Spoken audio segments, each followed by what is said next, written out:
수시 입시 시즌이다 보니 관련 영상 위주로 업데이트 해드리고 있는데요. 우리 아이가 올해 시험 운이 안 좋은데 어떡하나요? 걱정하는 부모님들 많으시죠?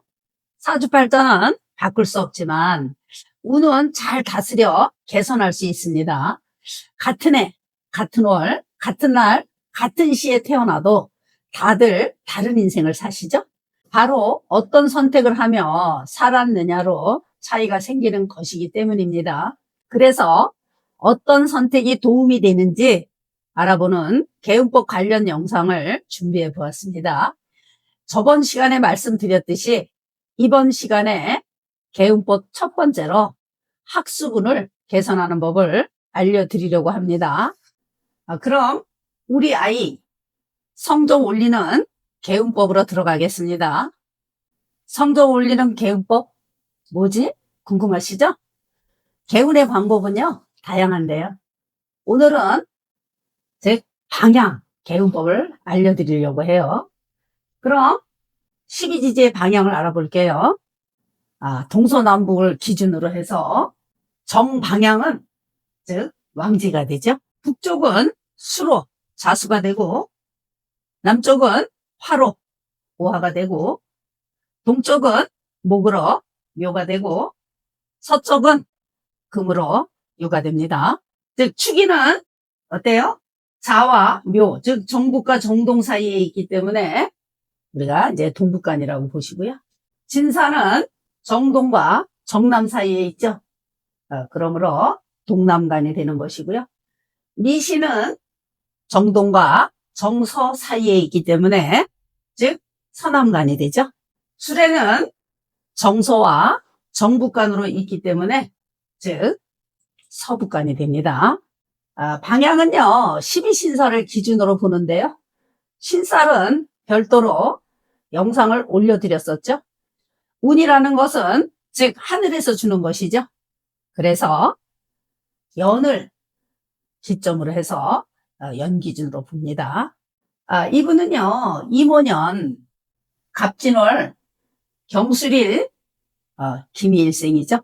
즉 연지가 오화죠. 이 오화 명식을 기준으로 즉 12신사를 반영해 보겠습니다. 자, 오화 연지와 같은 것이 장성이겠죠. 그리고 장성을 기준으로 해서 반한, 역마, 육해, 화계, 겁살, 제살, 지살, 연살, 월살, 망신으로 돌아갑니다. 그럼 이 신살 방향을 언제 어떻게 사용해야 개운이 될까요? 첫 번째, 공부할 때, 즉 책상을 놓을 때 사용합니다. 즉 책상이 바라보는 방향을 말합니다. 12신살 중 어떤 방향이 좋을까요? 바로 천살 방향입니다.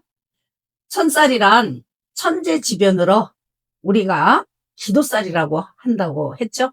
즉 조상이 돌봐주는 방향이 되는데요.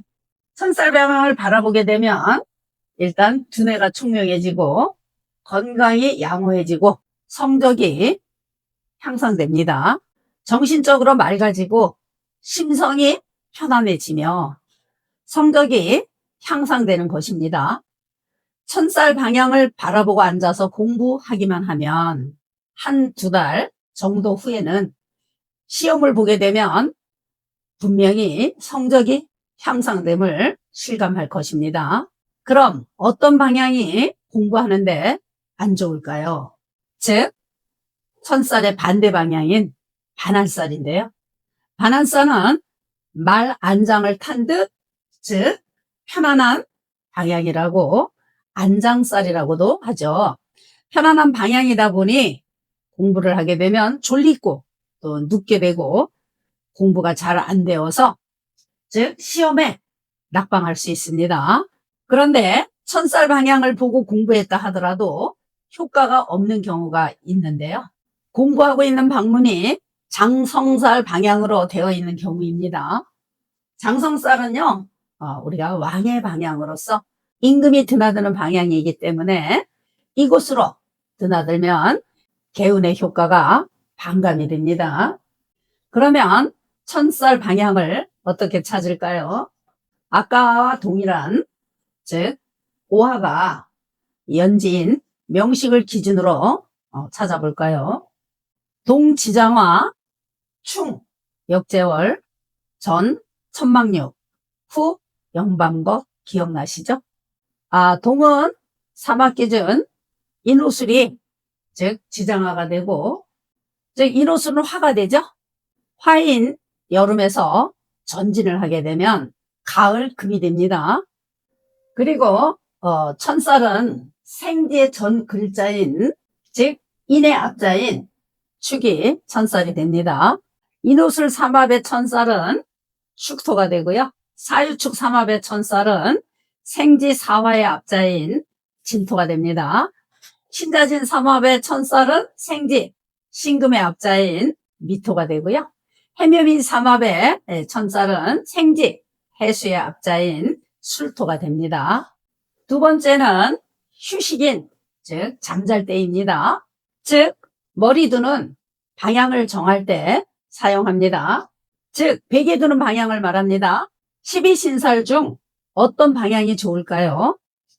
바로 천살의 즉 반대인 반환살 방향이 됩니다. 아까 편안한 방향이라고 했죠? 공부하는 만큼 휴식도 중요합니다. 반환살 방향으로 베개를 두게 되면 두뇌가 총명해지고요. 심신이 편안해지고요. 신체가 건강해지고 조상이 도와주게 됩니다. 휴식의 질을 높여, 즉 충전을 잘해야 더욱 공부를 더 잘할 수 있게 되는 것입니다. 그럼 반환살 방향은 어디일까요? 즉 아까와 동일한 오화가, 즉 연진 명식을 기준으로 찾아볼까요? 즉 동지장화라 그랬죠? 충 역제월, 전 천막력, 후 연반겁이죠? 여기는 같은 오화니까 동이 되겠죠? 그러므로 사막 기준 바로 인호술이 바로 지장화가 되고, 인호술은 화가 되죠? 화인 여름이 즉 후진하게 되면 봄, 목이 됩니다. 반환살은 왕지의 다음 글자로, 즉 오에서 전진해서 즉 미가 반환살이 됩니다. 인호술 삼합의 반환살은 미토, 사유축 삼합의 반환살은 왕지 유금의 다음 자인 술토가 됩니다. 신자진 삼합의 반환살은 왕지 자수의 다음 자인 축토가 되고요. 해매비 삼합의 반환살은 왕지 묘목의 다음 자인 진토가 됩니다. 자, 간단하게 학수분을 상승시키는 법을, 즉 방향 개운법으로 알려드렸는데요. 이 방향은요, 책상, 방문, 침대 방향에도, 대학 선택 시에도, 또는 집을 매매할 때도 다양하게 활용 가능합니다. 운이 안 좋다고 속상해하지 마시고 작은 개운법을 활용하여 긍정의 힘을 가지셨으면 좋겠습니다. 감사합니다.